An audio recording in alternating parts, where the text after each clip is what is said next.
예, 오늘 우리가 살펴보려고 하는 주제는 용서입니다. 마태복음 18장 마지막 부분이 되었는데 우리가 5개의 주제로 살펴봤습니다. 천국 시민의 특징이 있습니다. 18장 내내 흐르는 이야기입니다. 어린아이. 우리가 어린아이가 같이 되지 않으면 예수님께서는 뭐라고 하냐면 천국에 못 들어간다고 말씀하십니다. 결단코 천국에 들어갈 수 없느니라. 천국 시민은 그래서 어떤 사람들인가? 저와 여러분은 낮아지고 낮아져서 겸손한 사람들, 힘이 없고 약하고 그래서 하나님을 의지할 수밖에 없는 자들, 그런 사람들입니다. 어린아이 같은 자들 실족해 하지 말라, 잃어버리지 말라, 그 말씀을 하시고 또 그 잃어버린 자, 범죄해서 회개하지 않는 자들에 대해서 이제 지난 시간에 우리가 살펴봤는데 오늘 말씀이 이제 그 마지막 결론입니다. 용서하라는 얘기입니다. 여러분 자녀들 몇 번이나 용서하실 수 있으십니까? 나는 3번까지만 용서하고 절대 용서 안 합니다. 이런 분 없으시죠? 3번까지 용서하고 그 다음에 인연을 끊어버릴 겁니다. 그렇게 안 하시지 않습니까? 10번이고 100번이고 용서하시죠? 그런데 만약에 내 아이가 아니라면 어떻게 하시겠습니까? 그래도 용서하시겠습니까? 오늘 본문 같이 한번 보도록 하겠습니다. 마태복음 18장입니다. 18장 21절부터 32절까지 한 절씩 교독하겠습니다. 그때 베드로가 나와 이르되 주여 형제가 내게 죄를 범하면 몇 번이나 용서하여 주리이까? 7번까지 하오리까?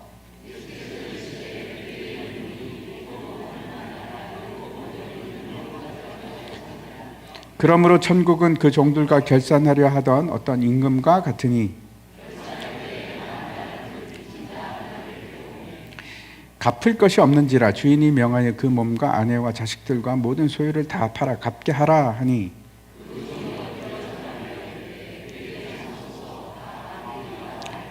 그 종의 주인이 불쌍히 여겨 놓아 보내며 그 빚을 탕감하여 주었더니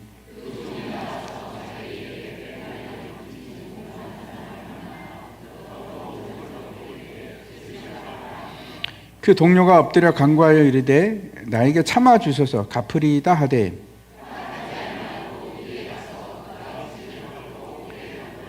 그 동료들이 그것을 보고 몹시 딱하게 여겨 주인에게 가서 그 일을 다 알리니 이에 주인이 그를 불러다가 말하되 악한 종아 내가 빌기에 내가 내 빚을 전부 탕감하여 주었거늘. 예, 이렇게 되어 있습니다.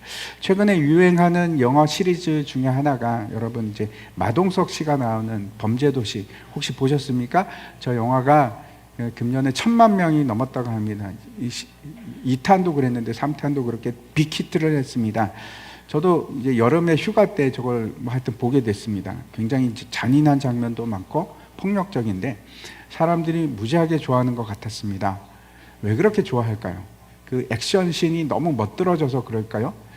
그것보다는 저 마동석 씨가 나를 대신해서 그 악당들을 두들겨 패는 것이 너무나 통쾌해서 그거 보러 사람들이 가는 것 같습니다. 아마 대리 만족을 거기서 느끼지 않을까 그런 생각을 합니다. 오늘 주제가 용서인데 다시 한번 생각해 보시기 바랍니다. 그런 빌런, 악당들을 나는 용서해야 될까요?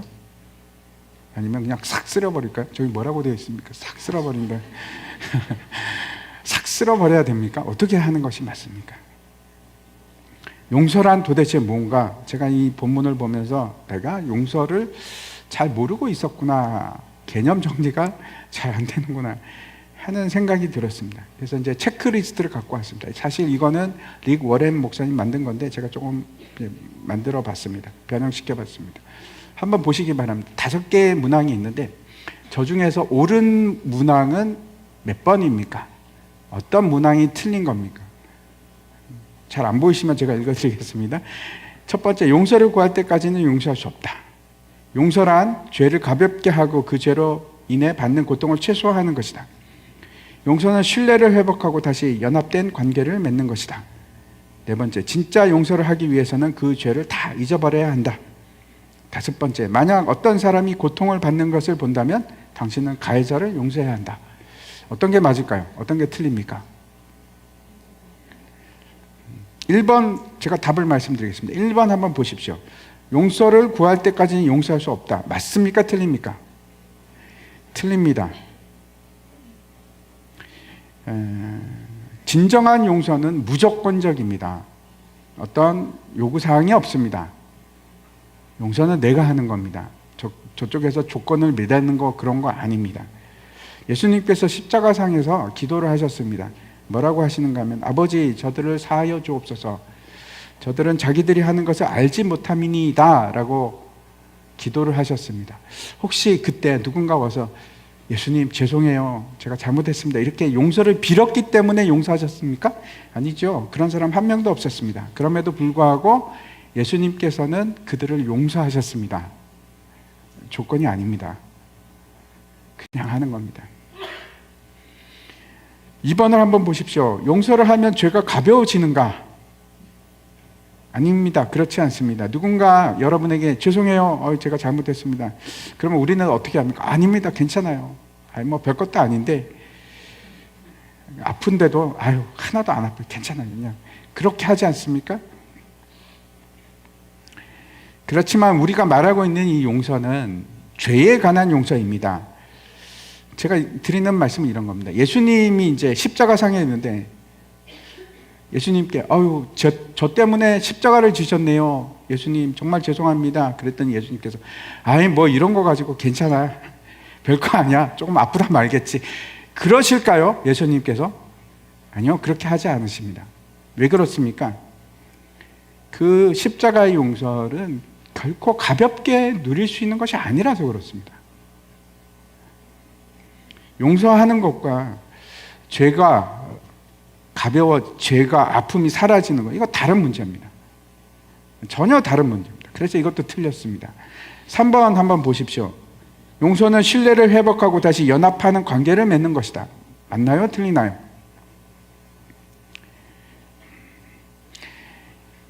용서를 한다는 것이 바로 신뢰 회복으로 가는 건 아닙니다. 용서는 즉각적으로 일어납니다. 용서는 내가 결단하는 겁니다. 신뢰 회복은 그렇지 않습니다. 그건 많은 시간이 걸립니다. 내가 용서하는 거하고 신뢰하고는 다른 문제입니다. 관계 회복도 마찬가지입니다.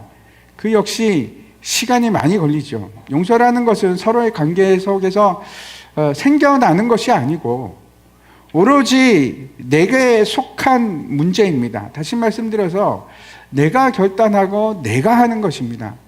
관계하고는 상관이 없습니다.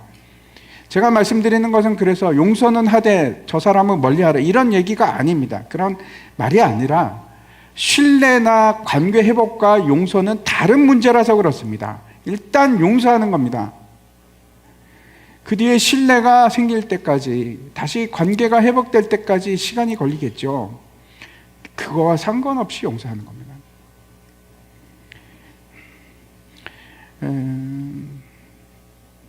네 번째 문장 한번 보십시오. 네 번째, 진짜 용서를 하기 위해서는 그 죄를 다 잊어버려야 한다. 맞을까요? 틀릴까요?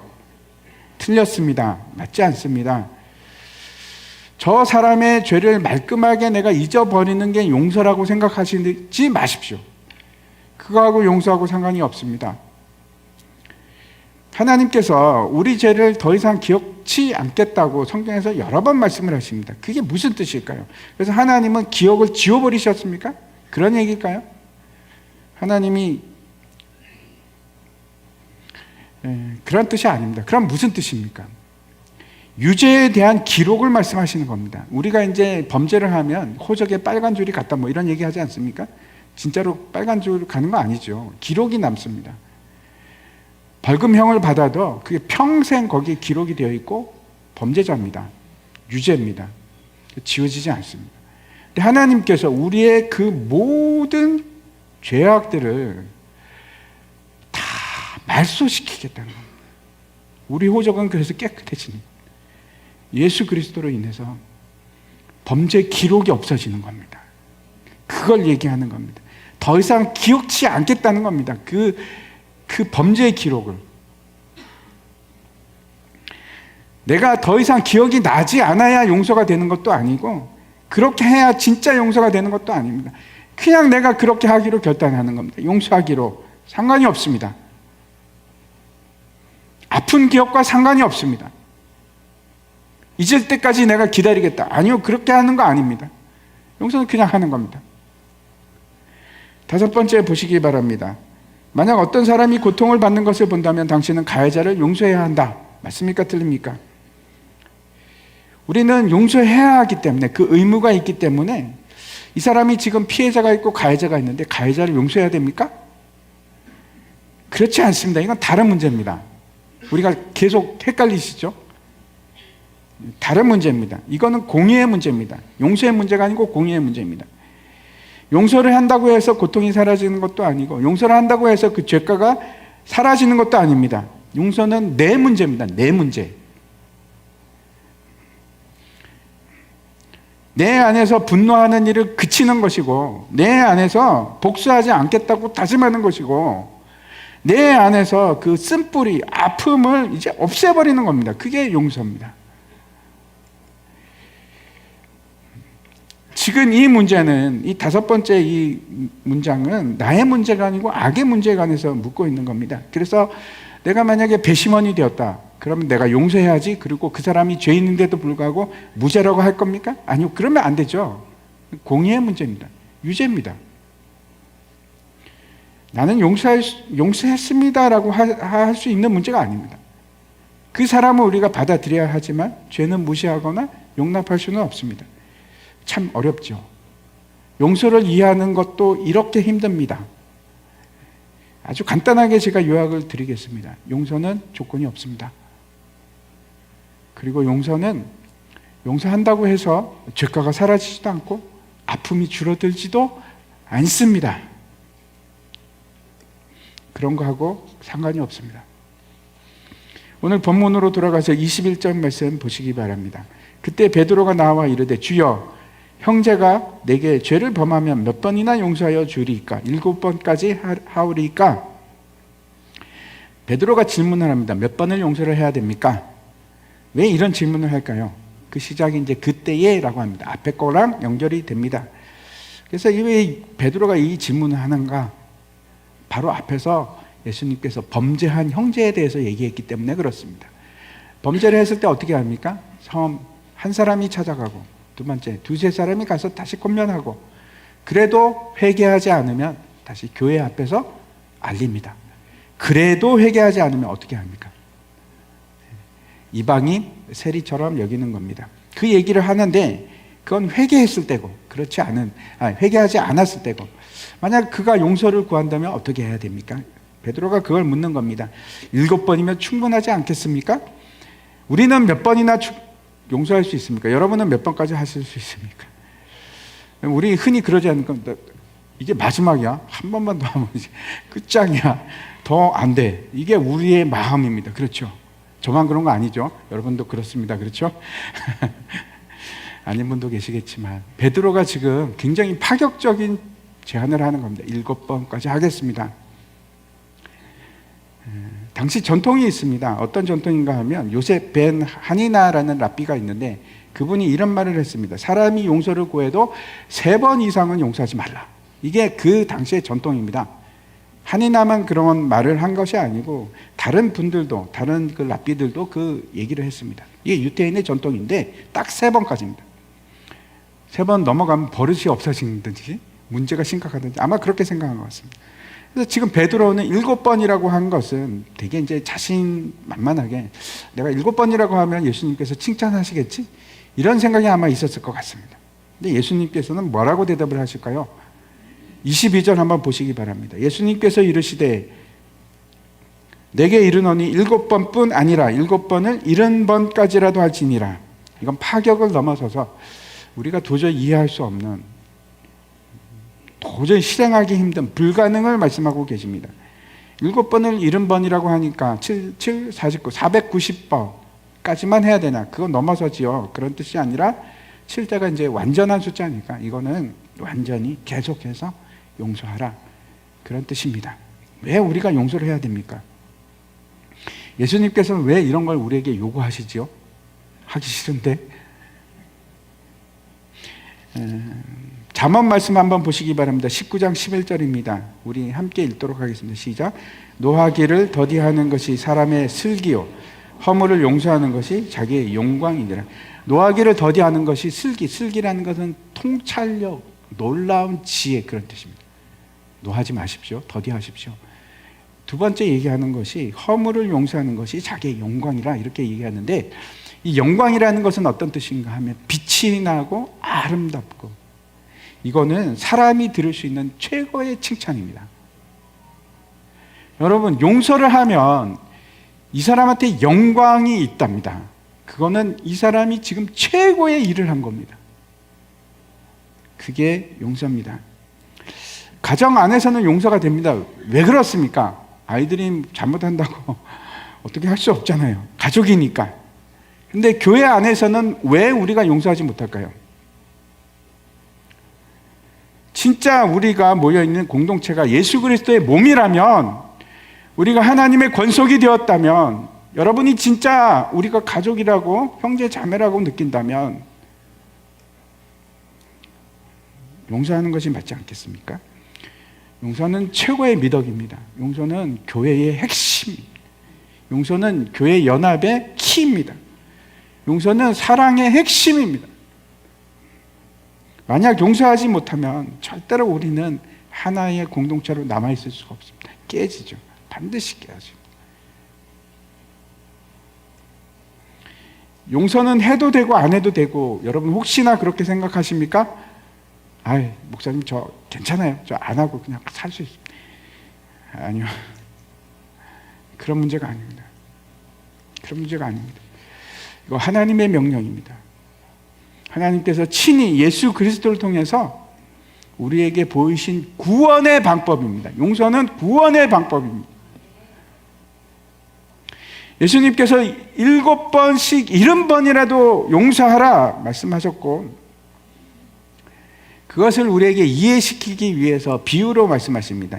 그게 23절부터 34절까지 쭉 기록이 되어 있는데, 우리가 흔히 얘기하는 1만 달란트 빚진 자의 비유입니다. 한번 보시겠습니다. 23절과 24절. 그러므로 천국은 그 종들과 결산하려 하던 어떤 임금과 같으니, 결산할 때에 1만 달란트 빚진 자 하나를 데려오매, 우리가 다 알지는 않았지만 이제 비유 내용에 대해서 말씀을 드리겠습니다. 천국은 그 종들과 결산하는 임금과 같다. 제일 처음에 뭐가 나옵니까? 천국이 나옵니다. 하나님 나라. 하나님 나라는 어떻게 시작됩니까? 용서로부터 시작합니다. 하나님의 용서가 없었으면 하나님 나라가 존재하지 않습니다. 그 용서의 바탕 위에 우리를 부르시고 우리를 다시 용서하는 자로 삼으십니다. 그게 하나님 나라입니다.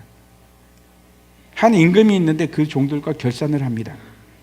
아마 한 사람 한 사람씩 결산을 하는 것 같습니다. 한 사람이 왕 앞에 왔는데 이 사람은 빚이 엄청납니다. 1만 달란트. 아마 자발적으로 온 것 같지 않고 끌려온 것 같습니다. 벌써 유죄입니다. 어쩔 수 없이 왕 앞에 선 겁니다. 우리가 이제 첫 번째 관심을 기울여야 할 것은 결산을 한다는 사실입니다. 놀랍지 않습니까? 결산을 하는데 이게 최후의 결산일까요? 아니요. 그렇지 않습니다. 이 내용상으로 보면 그렇지 않습니다. 우리 교회도 이제 2023년 결산을 합니다. 매년 이런 식으로 결산을 하는데, 당시 지방 총독들은 임금 앞에 자기가 거둔 세금을, 징수한 세금을 가지고 매년 나갑니다. 그리고 결산을 합니다. 이건 이래서 왕에게 드립니다. 이거는 이렇게 해서 우리 재정 쓰고 어쩌고 저쩌고, 그렇게 결산을 하는 겁니다. 왕에게 내야 할 것을 내는 것이 결산입니다. 주기적인 회개가, 결산이 우리에게도 있습니다. 우리는 마지막 날 한 번만 결산한다고 생각하십니까? 아니요, 그렇지 않습니다. 마치 대나무가 이렇게 마디가 있듯이 결산하는 마디들이 있습니다. 저도 그렇게 해왔습니다. 하나님께서 그렇게 하셨습니다. 10년 단위와, 저는 10년 단위로 그렇게 하시는 것 같습니다.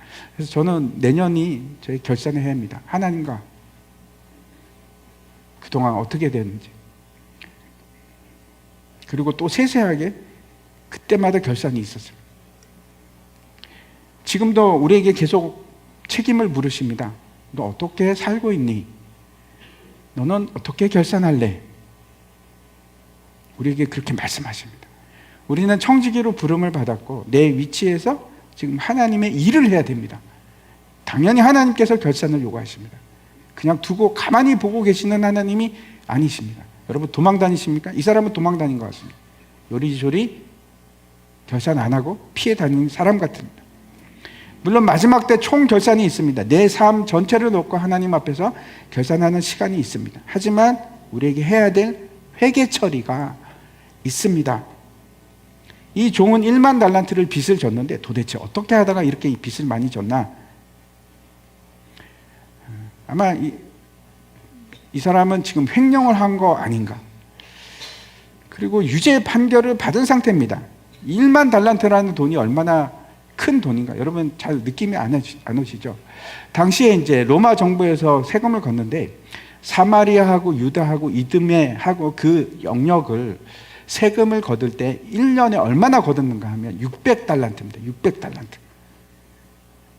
600달란트면 얼마나 될까요? 지금 한번 제가 계산해 보니까 우리 돈으로 한 1000억 정도. 그 1000억 정도가 600달란트입니다. 근데 10,000달란트면 도대체 얼마나 될까요? 몇십 조일 겁니다. 몇십 조. 이 사람이 그런 빚이 있습니다. 1만 달란트라는 것이 그래서 어떤 뜻인가? 10,000달란트, 만이라는 숫자는 성경에서 가장 큰 단위입니다. 근데 그 가장 큰 빚이 있는데 이 빚은 무슨 뜻일까요? 죄입니다. 이 사람은 죄가 수많은 죄를 지은 사람입니다. 그게 1만 달란트라는 빚으로 표현이 되고 있습니다. 도저히 갚을 수 없는, 해결이 안 되는 죄입니다. 계속해서 25절과 26절 보면 갚을 것이 없는지라 주인이 명하여 그 몸과 아내와 자식들과 모든 소유를 다 팔아 갚게 하라 하니 그 종이 엎드려 절하며 이르되 내게 참으소서 다 갚으리이다 하거늘 왕이 묻습니다. 어떻게 할래? 너 1만 달란트 빚 어떻게 할래? 대답이 없습니다. 대답을 어떻게 하겠습니까? 그랬더니 왕이 뭐라고 하는가 하면 그러면 좋다. 네 몸, 네 자식, 네 아내 다 팔아. 너 가진 거 다 팔아.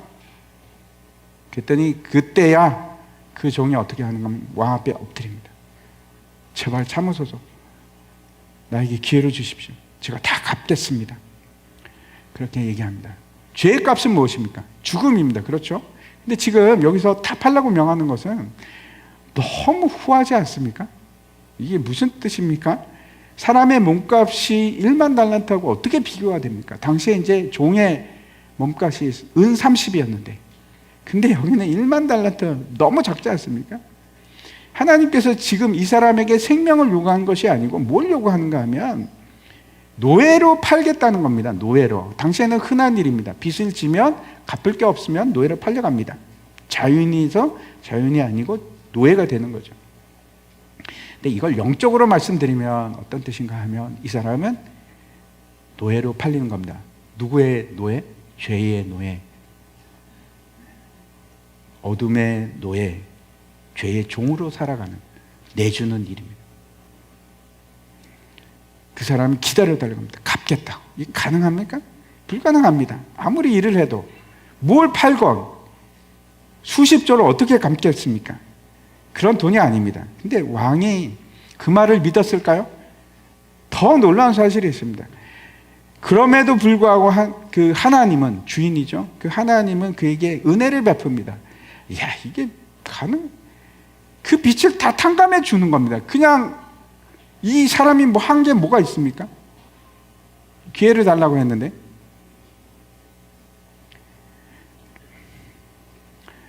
어떻게 그럴 수 있는가? 빚을 져보는 분은 아실 겁니다. 저도 빚을 다 탕감받았습니다. 그 감격이 이루 말할 수가 없었습니다. 그래서 저는 너무 기뻤습니다. 죄 용서받는 것이. 제 인생에서 가장 큰 기적이 제가 죄 용서받은 겁니다. 기적은 뭐 병이 낫고 뭐 없던 것이 생기고 그런 기적은 일시적이지만 이거는 영원한 기적입니다. 죄 용서받은 거. 그래서 저는 막 처음에 너무 많이 울었습니다. 너무 기뻐서. 너무 감사해서. 호적에 남아있는 그 수많은 죄악들이 다 도말된 겁니다. 사라졌어요. 자유인이 되었어요. 죄의 종이었는데 벗어날 길이 없었는데, 문제는 그 다음에 일어납니다. 풀려나서 길을 가다가 사람을 만났는데 자기한테 빚진 사람입니다.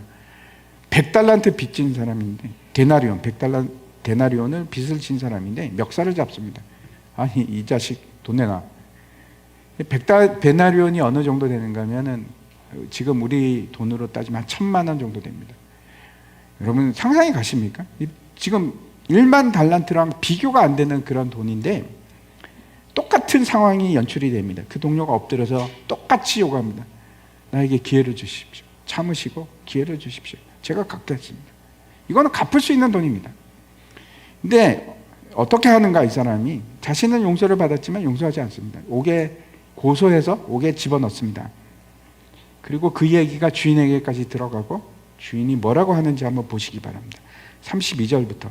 이에 주인이 그를 불러다가 말하되, 악한 종아, 내가 빌기에 내가 내 빚을 전부 탕감하여 주었거늘 내가 너를 불쌍히 여김과 같이 너도 내 동료를 불쌍히 여김이 마땅하지 아니하냐 하고 주인이 노하여 그 빚을 다 갚도록 그를 옥졸들에게 넘기니라. 이 옥은 어딜까요? 저는 지옥이라고 생각합니다. 앞에서는 결산할 때 매년 하는 거지만 이건 마지막 결산을 얘기합니다. 이 사람은 구원받지 못했습니다. 제가 여기서 한 가지 묻겠습니다. 만약 우리가 용서하지 못하면 우리는 구원을 받을 수 있나요? 이 이야기 속에서는 그렇습니다. 구원받지 못합니다. 다시 말씀드려서 그는 어린아이같이 낮아진 사람도 아니고 겸손한 사람도 아니고 섬기는 자도 아니고 자기가 죄인인 것도 인식하지 못하는 사람, 은혜가 뭔지 모르는 사람,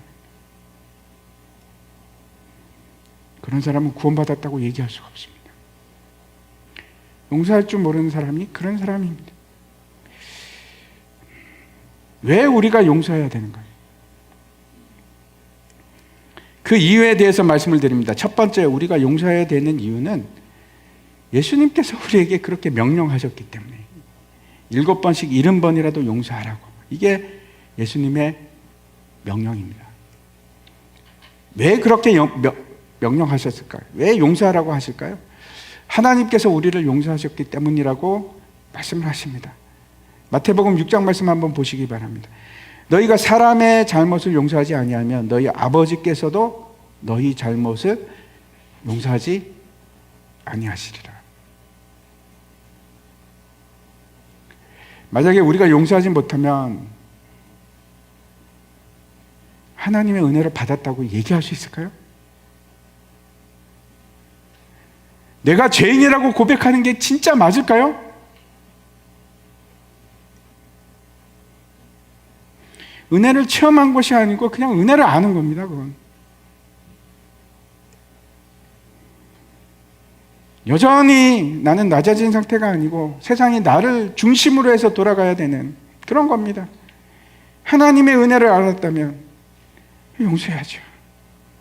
내가 얼마나 큰 죄인인지 안다면 용서해야죠. 1만 달란트 탕감을 받았는데 100데나리온 가지고 용서를 못한다고요? 어떻게 그럴 수가 있겠습니까? 용서해야 됩니다.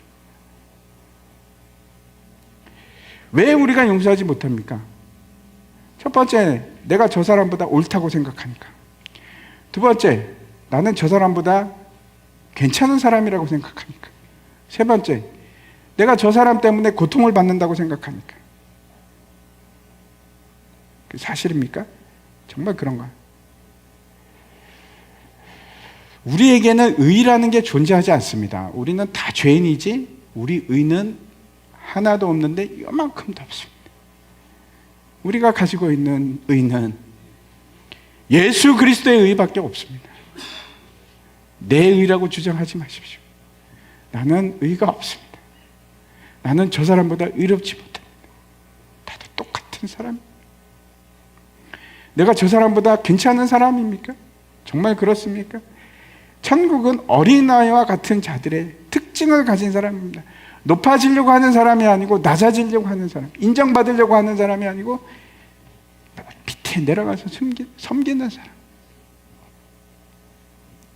그게 천국 시민의 특징입니다. 겸손함입니다. 내가 저 사람 때문에 힘들다고 여겨지십니까? 여러분 기억하십시오. 그 사람 뒤에는 또 다른 실체가 존재합니다. 우리의 싸움은 혈과 육이 아니고 공중 권세 잡은 자들과의 싸움입니다. 지금 대상을 잘못 보고 계신 겁니다. 저 사람은 지금 노예일 뿐입니다. 불쌍하고 긍휼히 여겨야 할 대상이지 나의 싸움의 대상이 아닙니다. 나는 누구랑 싸웁니까? 악한 세력과 싸우는 겁니다. 그 사람은 아닙니다. 그래서 우리가 용서를 해야 됩니다. 세 번째, 우리가 용서해야 할 이유가 있습니다. 하나님의 징계를 받지 않기 위해서. 오늘 본문의 비유처럼 하나님께서는 용서하지 않는 자를 어떻게 합니까? 옥에다가 가두게 하십니다. 용서하지 못하면 진짜 비참한 사람이 누가 되는가 하면 내가 됩니다. 내 마음이 비참해 되죠. 얼마나 힘듭니까? 용서하지 못하면 기쁘십니까? 아니죠. 굉장히 아프시죠. 평화가 옵니까? 내 안에 평화가 어디 있습니까? 그뿐만 아니고 아프고 힘들고 비참한 것뿐만 아니고 사탄이 그냥 두질 않습니다. 틈을 준 겁니다. 지속적으로 사탄이 공격하고 사탄의 영향 아래 두려고 합니다. 그걸 사용합니다, 사탄이. 그래서 우리에게 더 큰 분노를 주고 더 큰 미움을 주고 증폭시키고 우리에게서 평안을 빼앗아가고 기쁨은 사라지고 미움만 남고 사탄이 그걸 조종하고 이용합니다.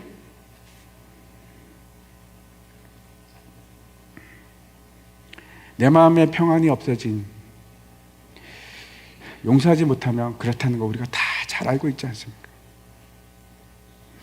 1956년에 5명의 미국 선교사들이, 젊은이들이 에콰도르에 있는 아마존 열대 밀림 속으로 들어갔습니다. 거기에 그 네이트라는 분도 있었고 짐 엘리엇이라는 분도 계셨는데 그분들이 다 정말 똑똑하고 훌륭한 젊은이들입니다. 되게 그 장래가 있는 그런 사람들이었는데, 왜 거기를 간다면 화오라니라는 부족이 있는데 그 사람들이 살인을 문화로 가지고 있는 종족이었습니다. 사람들을 죽이는 걸 아주 문화로 여기고 심지어는 식인까지 하는 그런 부족이었는데 그곳에 갑니다. 복음을 전하기 위해서. 근데 가서 비행기에서 내리자마자, 경비행기 타고 갔는데 비행기에서 내리자마자 그 5명이 모두 창에 찔려서 죽었습니다. 그리고 그 사건이 이제 전 세계적으로 뉴스가 되고 많은 사람들 입에서 오르내리게 되었습니다. 근데 그거는 그걸로 끝났는데 진짜 중요한 사건은 그 다음에 일어납니다. 몇 년 후에 그 짐 엘리엇의 아내가 엘리자베스 엘리엇인데 그 딸과 함께, 그리고 또 한 사람이 더 동행을 합니다. 네이트의 그 자매입니다. 그분이 함께 갑니다. 레이첼이라는 분인데 그 3명의 여자가 저 부족에게 갑니다. 그리고 거기서 살았습니다. 왜 그랬을까요? 그들을 용서하기 위해서, 그리고 그들에게 복음을 전하기 위해서,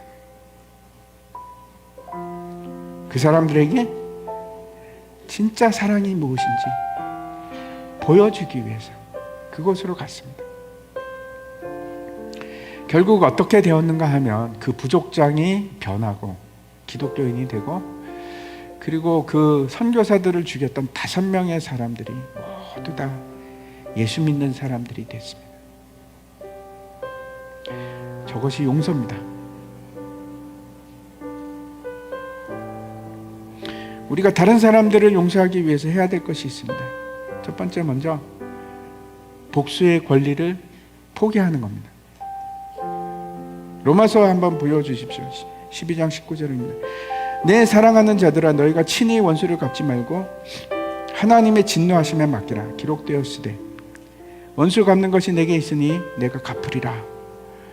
주님께서 말씀하신 내용입니다. 심판과 복수는 내가 하는 거 아닙니다. 하나님께 맡기십시오. 우리가 할 것은 용서하는 겁니다. 그것이 참 놀랍죠? 구원의 방법입니다. 구원의 방법. 두 번째, 우리가 해야 될 것이 있습니다. 악에게 지지 말고 악을 선으로 갚는 것. 악에게 져서는 안 됩니다. 싸우십시오. 악과 싸우십시오. 뭘로 싸웁니까? 악을 악으로 갚습니까? 아니요. 악을 선으로 갚습니다. 로마서 12장 21절입니다. 악에게 지지 말고 선으로 악을 이기라. 세 번째, 그래서 이 일을 우리가 반복하는 겁니다. 복수를 포기하고 악을 선으로 갚고 그리고 그걸 490번 하는 겁니다. 용서는 참 어렵습니다. 힘든 일입니다. 우리 스스로 용서할 수 있을까? 하나님의 능력이 필요합니다. 하나님의 선한 능력을 간구하십시오. 하나님, 나에게 자유함을 주시고 나에게 능력을 주십시오. 용서하고 싶습니다. 무엇보다 중요한 것이 있습니다. 하나님께서 우리를 용서하신 그 용서에 창념하십시오. 집착하십시오. 기억하십시오. 잊지 마십시오. 주님께서 우리를 구원하셨지 않습니까? 우리를 용서하셨지 않습니까? 근데 뭔들 못하겠습니까? 나 같은 죄인은 그렇게 용서하셨는데 내가 왜 못합니까? 할 수 있습니다.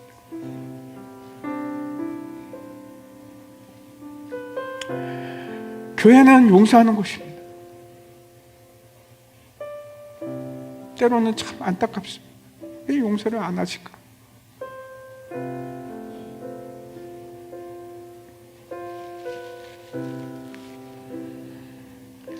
우리는 용서하는 자가 되어야 됩니다. 그게 구원받았다는 증거입니다.